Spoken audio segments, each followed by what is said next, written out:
Le parcours d'Abdou Diallo au sein de l'équipe nationale du Sénégal a connu un changement significatif, le reléguant sur le banc de remplaçants. Cette transition est un défi difficile à relever pour le joueur. Le sélectionneur Aliou Cissé a apporté des modifications tactiques à l'équipe, notamment en abandonnant l'utilisation d'une paire de défenseurs centraux au profit de la combinaison Moussa Niakhaté, Kalidou Koulibaly. Ces deux joueurs sont devenus des incontournables de la sélection nationale, reléguant Abdou Diallo à un rôle de remplaçant. Cette situation s'applique non seulement à la défense centrale mais également au couloir gauche, où l'émergence d'Ismaël Jacob menace sa position.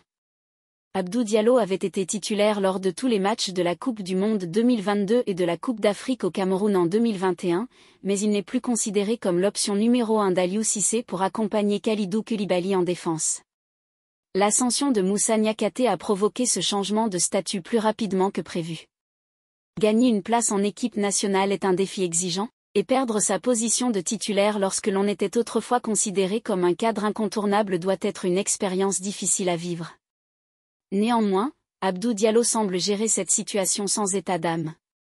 En plus d'être un remplaçant exemplaire, il demeure un élément clé de l'effectif sénégalais.